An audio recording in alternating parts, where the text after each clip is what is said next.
Hello friends, welcome to Ajay study.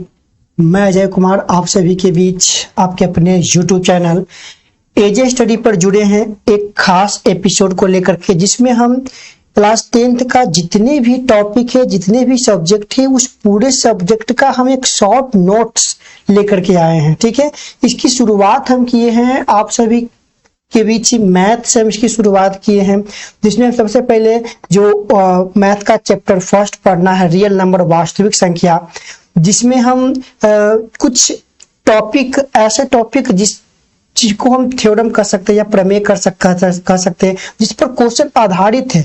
ये मूल structure, मूल बेसिक पॉइंट को हम समझेंगे, ऑब्जेक्टिव इंटरव्यू से समझेंगे, ताकि कोई भी प्रश्न इस पर आधारित आ सके तो हम उसे सोल्व कर सकते हैं।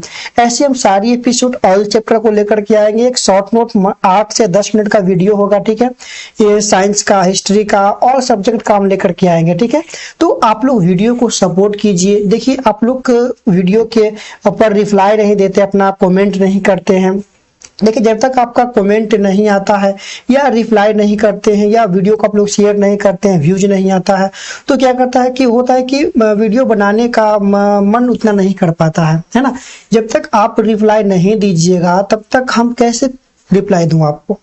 तो वीडियो को आप लोग शेयर कीजिए, चैनल पर नए होते तो चैनल को सब्सक्राइब कीजिए। ठीक है, और अपने दोस्तों के साथ इसे शेयर जरूर कीजिए। और एक बात और, आप लोग मेरे टेलीग्राम चैनल से जुड़िए एजे स्टडी लाइव से। ठीक है, तो चलिए शुरुआत कर देते हैं, टाइम को ज्यादा वेस्ट ना करते हुए। देखिए, इसमें हम सबसे पहले आप लोग के बीच लेकर के आए हैं कि वास्तविक संख्या, जैसा कि आप लोग देख रहे हैं यहाँ पर लिखा हुआ है क्या चीज, वास्तविक संख्या, रियल नंबर। तो रियल नंबर में इंपोर्टेंट बात की हम चर्चा करेंगे। तो इसमें आपको ये पढ़ना है कि यूक्लिड विभाजन प्रमेय को हमें इसमें जानना है। तो अगर हम बात करूं कि यूक्लिड विभाजन प्रमेय का सबसे पहले किस पर आधारित है, तो याद रखिएगा ये दो धनात्मक पूर्णांकों पर आधारित है ना। और ये कैसी है, भाग की एक प्रमेय का है।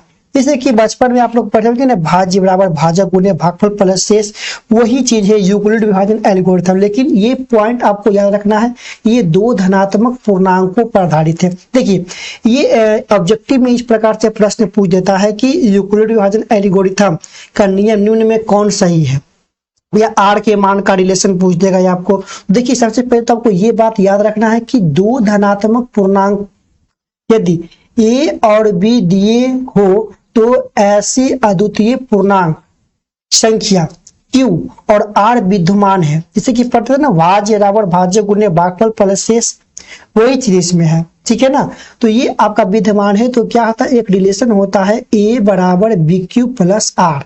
क्या होता है, A बराबर BQ प्लस R। ठीक है, यहाँ पर आप लोग ये संबंध याद रखिए मेन रूप से। ये जो R का जो रिलेशन दिया गया है, R क्या है, R जो आपका है वह 0 से आपका क्या होगा, बड़ा है।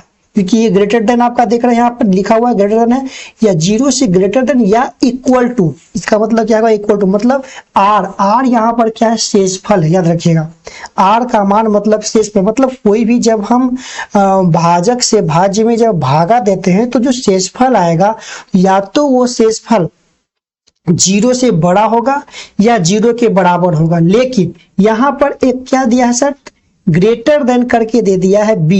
ये रिलेशन को एकदम समझना है। B आपका क्या है, भाजक है। याद रखिएगा, भाजक है।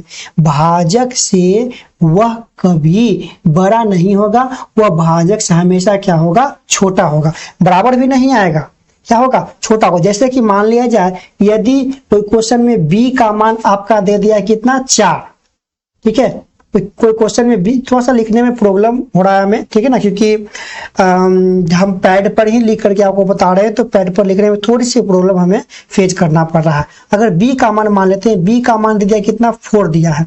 तो अगर हम B का मान 4 दिया तो R का वैल्यू अगर हम आपसे पूछूं तो R का वैल्यू संभवतः कितना संभव है, आप अंदाज लगा सकते हैं। कितना हो जाएगा, 0 हो जाएगा। ठीक है, फिर 1 हो जाएगा, है ना, फिर 2 हो जाएगा, फिर 3 हो जाएगा। लेकिन R का मान 4 कभी नहीं होगा। ये शर्त एकदम आप लोग रख लीजिए, माथा में सेट कर लीजिए। तो यहाँ तक कोई दिक्कत नहीं है। तो ये आपको याद हो गया कि यूक्लिड विभाजन एल्गोरिथम दो धनात्मक पूर्णांकों का, ये भी आप लोग नोट करके कहीं पर लिख लीजिए कि यूक्लिड विभाजन एल्गोरिथम दो धनात्मक पूर्णांकों का केवल और केवल HCF क्या निकालते हैं, HCF,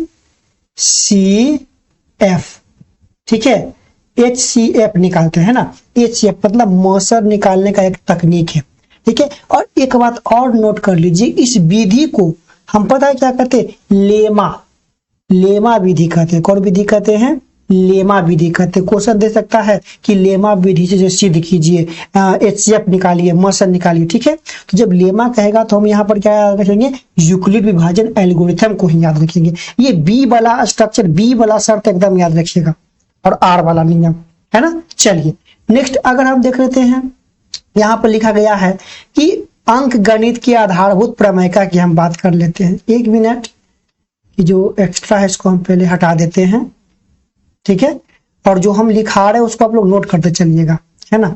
चलिए तो देखिए यहाँ पर हम एक बात कर लेते हैं, इस कलर को रेड कर लिया जाए, ठीक है। देखिए तो हम बात कर लेते हैं कि अंक गणित की आधारभूत प्रमेय क्या है। अंक गणित की आधारभूत प्रमेय, देखिए होता क्या है कि हम कोई भी, जैसे यहाँ पर देखिए पहले बार पढ़ देते हैं कि प्रत्येक भाज्य संख्या को अभाज्य संख्याओं के एक गुणनफल के रूप में अगर हम व्यक्त करते हैं, कोई भी भाज्य संख्या, तो सबसे एक बात नोट कर लीजिएगा, सबसे छोटी भाज्य संख्या कितना है, तो 4, ठीक है। अगर हम कोई भी भाज्य संख्या को अभाज्य गुणनखंड के रूप में व्यक्त करते हैं या किया जाता है, तो गुणनखंड अभाज्य गुणनखंडों के आने वाले क्रम में बिना अद्वितीय होता है। मतलब हम कोई भी संख्या का जब हम अभाज्य गुणनखंड करते हैं, कोई भी संख्या को, जैसे मान लिया जाए हम यहाँ पर अगर करते हैं 12 का अभाज्य गुणनखंड करते हैं, ठीक है, 12 का, आप लोग हम बोल रहे हैं, आप लोग थोड़ा लिखते चलिएगा। 12 का अभाज्य गुणनखंड जब हम करेंगे तो क्या आएगा, 2 आएगा, क्या आएगा, 2 आएगा, 2 गुना 2, ठीक है, गुना कितना आ जाएगा, 3 यहाँ पर आ जाएगा, है ना। 2 गुना 2 गुना 3, तो यहाँ पर ध्यान देना, 2 आपका क्या है, सबसे छोटी अभाज्य संख्या। 3 क्या है, सबसे 3 क्या है, एक अभाज्य संख्या है। मतलब कोई भी जब हम गुणनखंड को, कोई भी अभाज्य संख्या का जब हम अभाज्य गुणनखंड करते हैं, तो अभाज्य गुणनखंड पर जो हमें प्राप्त होता है वो केवल और केवल एक अभाज्य संख्या प्राप्त होता है। और आने वाले क्रम में जब हम इसको क्रम में सजाएंगे तो इसके अलावा कोई अद्वितीय नहीं होगा। अद्वितीय का मतलब इसके जैसा कोई नहीं होगा, ठीक है। यह बात आप समझ पाए हैं, यहाँ तक में कोई दिक्कत है। चलिए नेक्स्ट यहाँ पर देख लेते हैं हम। नेक्स्ट देखिए यहाँ पर बोला जा रहा है कि ये भी आपका 2 नंबर का क्वेश्चन पूछ देता है इसमें कि सिद्ध कीजिए √3 का परिमेय संख्या है ना। ये आपका है, ये आपका दे रहा है कि सिद्ध कीजिए कि √2 क्या है का परिमेय, √2 का परिमेय संख्या है, √3 का परिमेय संख्या है। देखिए जब हम एग्जाम्पल देखते हैं मैथ का, तो √3, √2, √5, √6, ये क्या है, लॉन्ग मेथड से आपका जो है प्रूफ कर दिया गया है कि ये पहले से ही क्या है, एक अपरिमेय संख्या है। अब जब कोई भी डिजिट के गुणनफल में या योगफल में या माइनस में अगर √2 दिखे, √3 दिखे, √5 दिखे, √7 दिखे, तो वो एकदम अभाज्य संख्या ही होगा। जैसे कि यहाँ पर देखिए एक छोटा सा प्रूफ किया हुआ है कि सिद्ध कीजिए यह 3√2 एक अपरिमेय संख्या है, ठीक है। 3√2 एक अपरिमेय संख्या है। तो इसको देखिए क्या करेंगे कि सबसे पहले यही काम करना है कि मान लेना है कि माना 3√2 एक क्या है, अपरिमेय संख्या, सॉरी परिमेय संख्या। सबसे पहला मेरा काम क्या होगा कि 3√2 जो है एक आपका परिमेय संख्या है। कौन सी संख्या है, परिमेय संख्या। तो यह क्या है, इसीलिए देखिए जब हम कोई भी परिमेय संख्या लेते हैं तो उसको हम क्या करते हैं, P/Q के रूप में लिखते हैं। तो यहाँ पर A/B मान लिया, जहाँ B ≠ 0 है ना, तो के रूप में हम इसे व्यक्त कर सकते हैं। अब देखिए अतः अब यहाँ पर देखिए ध्यान दीजिए कि यहाँ से हमने क्या किया कि केवल √2 का मान, जब भी रूट के सामने, रूट के इनटू में या प्लस में या भाग में कुछ भी दिया रहे तो रूट को एक साइड पकड़ेंगे जो पहले से प्रूफ है, बाकी सबको हम क्या करेंगे राइट साइड उसको ट्रांसफर कर देंगे, भेज देंगे, इक्वल टू चेंज कर देंगे। ठीक है, तो यहाँ से हमने क्या किया कि √2 का वैल्यू निकाला। तो ये साइड को जब हम गौर कर लेते हैं a/3b, यहाँ पर गौर कर देखिए लिखा है चूंकि a b और तीनों पूर्णांक संख्या है। ठीक है, इसीलिए हम 3a/3b को एक परिमेय संख्या हम मान लेंगे, होगा है क्योंकि इसे p/q के रूप में लिख सकते हैं। और हमें यह भी मालूम है कि जब इक्वल लेफ्ट जो हैंड साइड, लेफ्ट जो साइड होता है और राइट साइड होता है, अगर एक साइड का इक्वल है तो वो भी आपका क्या होगा, इक्वल होगा। तो हम यहाँ पर ये देख लेते हैं कि ये यदि आपका परिमेय संख्या है a/3b तो √2 भी आपका परिमेय संख्या होगा। तो एक क्षण के लिए क्या आपका हो गया, √2 भी एक आपका परिमेय संख्या हो गया। लेकिन ये क्या है, विरोधाभास कथन है। क्योंकि हम जानते हैं कि √2 क्या है, एक अपरिमेय संख्या है, क्योंकि हम लॉन्ग मेथड से सिद्ध कर चुके हैं, है ना। तो अतः हम कह सकते हैं कि 3√2 एक आपका क्या है, परिमेय संख्या। यह मानना हमारा क्या हो जाता है, गलत हो जाता है। अतः √3 एक आपका क्या हो जाएगा, परिमेय संख्या हो जाएगा। ठीक है, यहां तक कोई दिक्कत। चलिए 1 मिनट आप लोग थोड़ा सा वेट कीजिएगा, 1 मिनट आप लोग रुकिएगा थोड़ा सा।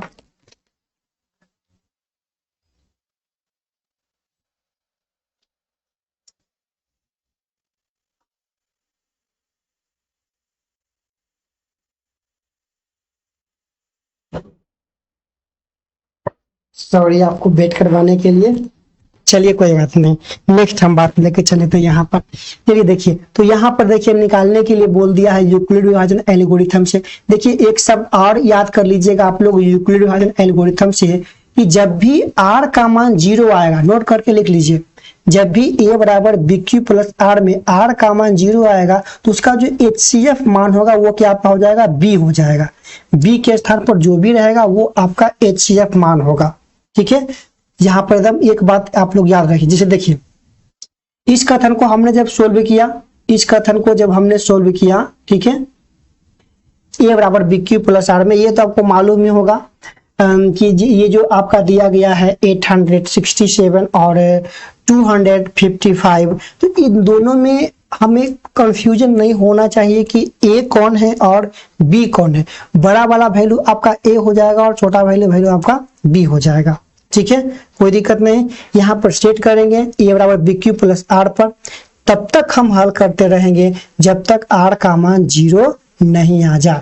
और जैसे ही r का मान 0 आएगा तो उसका HCF कौन हो जाएगा, b उसका HCF हो जाएगा।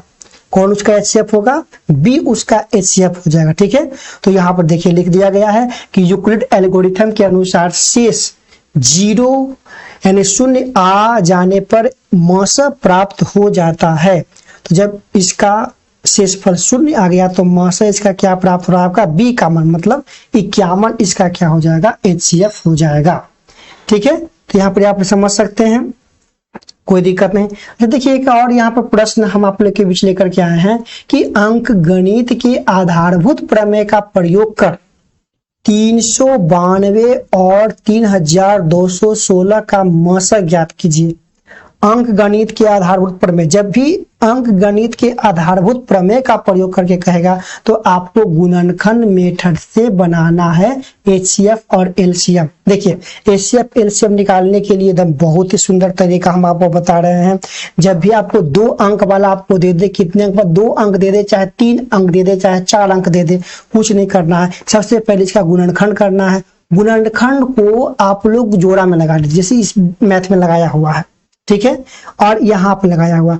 अब देखिए यदि आपको मसर निकालना है, क्या निकालना है, यदि आपको मसर निकालना है तो मसर निकालने के लिए देना है जितना गुणनखंड आपके पास है, 2 3 4 5, जैसे कि 392 है, 3216 है, या कोई आपका डिजिट होगा। यहाँ पर 2 डिजिट हम लिए हैं, तो इन दोनों गुणनखंड में जितना कॉमन पार्ट है, देखिए 2 इसमें भी है, 392 में भी 2 का गुणनखंड अभाज्य गुणनखंड है, और 3216 में भी 2 का अभाज्य गुणनखंड है। लेकिन डिजिट में जो कॉमन फैक्टर मिल रहा है 2 का, कॉमन जो मिल रहा है 2 का अभाज्य गुणनखंड, वो कितना मिल रहा है? इसमें देखिए 3 है, इसमें 4 है, तो दोनों में कॉमन कितना मिल रहा है? दोनों में कॉमन 3 मिल रहा है। तो जितना कॉमन मिलेगा वही आपका क्या हो जाएगा? HCF common part. जो कॉमन नहीं मिल रहा है वो आपका HCF नहीं होगा। समझ पा रहे हैं बात को? तो इसका HCF सिंपल आपका 3 के पावर 2 के पावर 3 आपका हो जाएगा।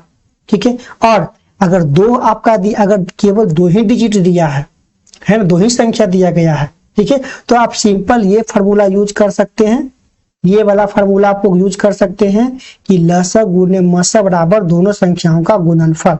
अगर 2 संख्या दिया गया है तब, ठीक है ना, ऐसे बना सकते हैं। या अगर आपको कहे सिंपल कि इसका LCM HCF निकालना है, LCM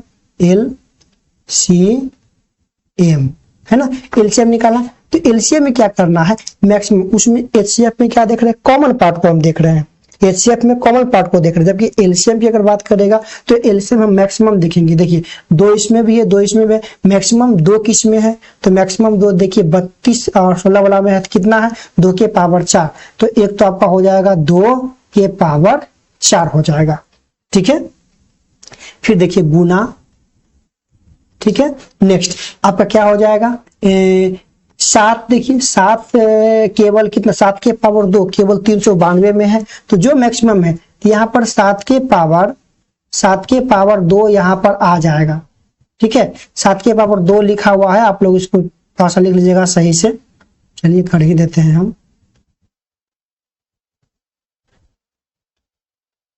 थोड़ा सा प्रॉब्लम लिखने में। 7 के पावर 2 इसको कर लीजिए,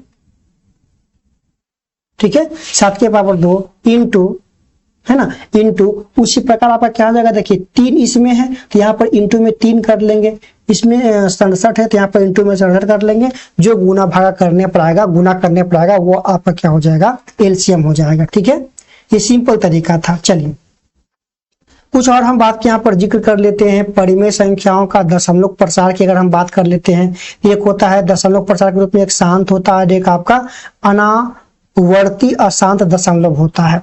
शांत तब होगा जब कोई भी परिमेय संख्या यदि P/Q में हम जब Q का अभाज्य गुणनखंड निकालते हैं, तो Q का अभाज्य गुणनखंड निकालने पर यदि 2 के पावर n या 2 के पावर 5 या तो दोनों साथ आवे या दोनों अलग अलग आवे, अकेला भी आएगा तो कोई दिक्कत नहीं है, वो आपका शांत परिमेय होगा। जैसे देखिए हम इसका दशमलव प्रसार अगर देखते हैं तो कितना शांत है। यहाँ इसका अभाज्य गुणनखंड क्या? 10 के पावर 3 का, तो 10 के पावर 2 और 10 के पावर 2 के पावर 3, यहाँ पर 2 के पावर 5 आ रहा है। उसी प्रकार इसको भी हम चेक कर सकते हैं कि ये शांत है कि अशांत है ना। तो हर का, जब हम किसी का भी हर का अभाज्य गुणनखंड करते हैं तो अभाज्य गुणनखंड करने के बाद 2 और केवल 5 आवे तो वो शांत परिमेय, और इसके अलावा कुछ भी आवे तो वो आपका अशांत परिमेय। जबकि यहाँ पर देखिए 2 और 5 के रूप में न हो, मतलब इसके अलावा कोई और हो, जैसे देखिए यहाँ पर एक एक्स्ट्रा यहाँ पर 7 घुस गया है तो ये आपका अपरिमेय हो जाएगा, है ना। यहाँ पर इसे देखिए रूप में समझाया गया है आपको कि 16,000 आपका दिया गया है, सॉरी 1600 आपका दिया गया है। तो 1600 का जब हम अभाज्य गुणनखंड करेंगे, देखिए केवल 2 और 5 के फॉर्म में है, इसीलिए ये आपका शांत होगा, है ना। तो यहाँ पर देखिए, अच्छा ये बता दीजिए आप, ये आपका शांत है कि अशांत है ना।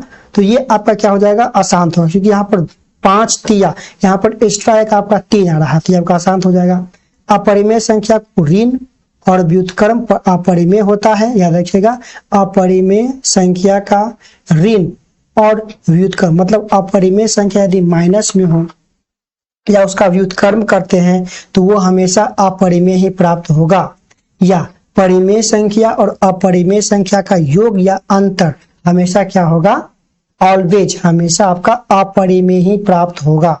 लेकिन परिमेय और परिमेय, अपरिमेय और अपरिमेय का गुणनफल हमेशा अपरिमेय नहीं होगा। जैसे हम आपको कहूं रूट 2 का गुना करेंगे तो √4 का वर्गमूल 2, तो ये आपका परिमेय हो रहा है ना। तो ये हम छोटी सी जानकारी आपको दिए इस चैप्टर में। तो कैसा लगा ये आपको वीडियो? कमेंट बॉक्स में कमेंट करें, कमेंट करके जरूर बताएं आप लोग, ठीक है। मिलते हैं ऐसे ही किसी नए वीडियो में, तब तक दीजिए हमें इजाजत। सभी को नमस्कार, सभी को बाय।